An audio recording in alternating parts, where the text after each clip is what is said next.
this is all kind of thrashy price action. There's no sort of sustained structure in the bid, and as you see, it's kind of just flicking around. And once you see these 68s get taken out, you'll see the kind of aggressive flush through, as we start to see now. And so that's my first trade. The first trade for me was, anything that was not in line with a 8 million barrel draw, I'm looking to be, fade it. Price action dependent. As you see there, the price action kind of held up. The price action on here wasn't great. Like I said, there was no kind of spike, big absorption and push higher. So we had the failure at the initial swing here at 81s.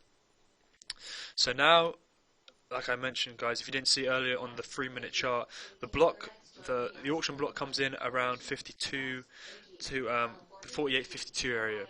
So for me, it gives you a clear idea as where you want to be short through, or if there's going to be a failure where you can kind of lay off your short, right? So now for me, I kind of want to see, I'm going to look to get short, but I'm not going to kind of expect this just to shank and take the lows right now. So as we see here, anything below 68 now, I'm looking to get short through to see if there's any further downside. So we just saw some aggressive absorption between these 63, 66 areas. And thing is, like with oil, there's a kind of technique that a lot of us use here, I feel, is like trying to get flicked in. So you're kind of looking the market to flip back and fill you on your price. And for me, that didn't work in that case.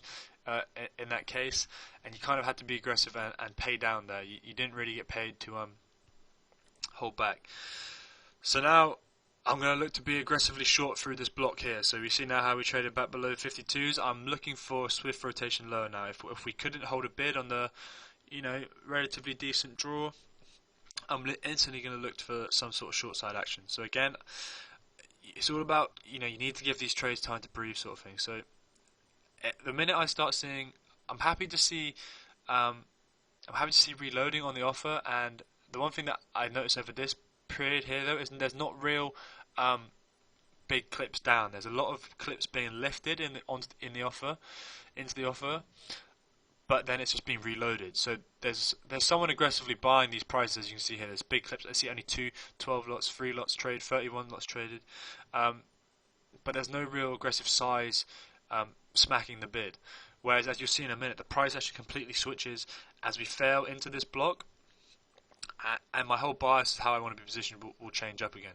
So it's all about being nimble, guys, in this situation. So I'm looking for continuation. I want to see sort of increased volume with lower prices, and at the moment we're not really seeing that.